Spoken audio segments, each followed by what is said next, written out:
গতকাল আমাদের সকলের প্রিয় ডক্টর মিজানুর রহমান আজহারি তিনি বাংলাদেশে এসে পৌঁছেছেন। সো এটা নিয়ে আপনাদের অনেক প্রশ্ন আছে যে তিনি কেন আসার আগে কোনো আগামভাবে তিনি জানিয়ে আসলেন না। সো এটা নিয়ে আমি বেসিক্যালি আজকে কথা বলবো।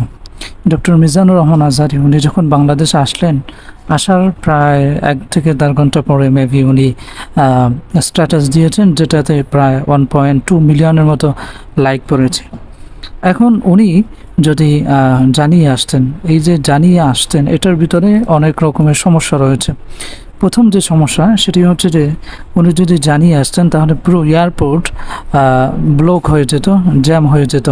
এর কারণে সাধারণ যে সমস্ত মানুষ আছে, পথচারী আছে, তাদের কিন্তু চলাফেরা করতে বেশ দুঃসাধ্য বা অনেক কষ্টকর হয়ে যেত।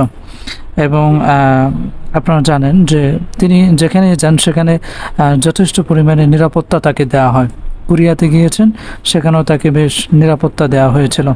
বাংলাদেশে আসলে ওনাকে অ্যাকচুয়ালি কতটুকু নিরাপত্তা দিতে পারতো সেটা আসলে প্রশ্নবিদ্ধ।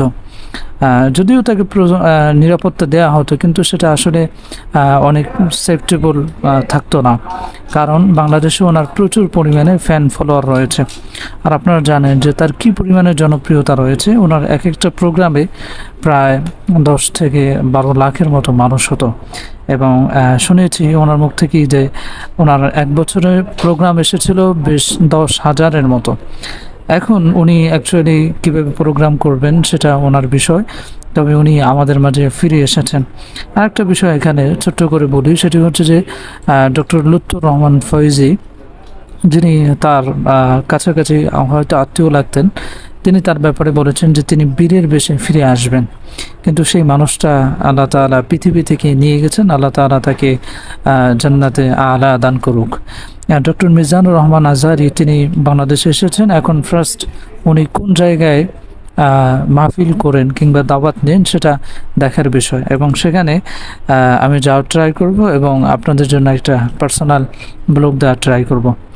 আর সর্বশেষ বলবো যে অ্যাকচুয়ালি তাকে যারা বাংলাদেশ থেকে ব্যান করতে চেয়েছিল, আওয়ামী সরকারের সময় একজন চোরা ধর্মমন্ত্রী ছিল, তাকে বিভিন্ন ট্যাগ লাগানো হয়েছিল, কিন্তু তাকে ব্যান করতে গিয়ে তারাই গোটা বাংলাদেশ থেকে ব্যান হয়ে গেল।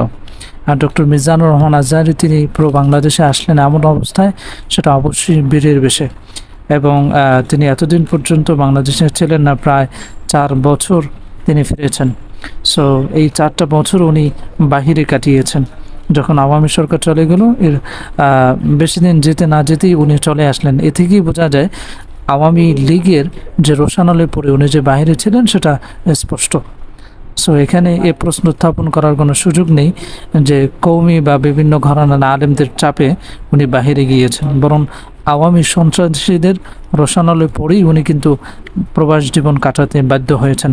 সো দেশের মানুষ দেশে ফিরে এসেছে। আমরা দোয়া করি যেন আল্লাহ তাআলা তাকে দীর্ঘ হায়াত দান করেন এবং ইসলামের জন্য তার কণ্ঠকে কবুল করেন। So okay, that's it. Thanks for watching this video and see you in the next video. Allah Hafiz.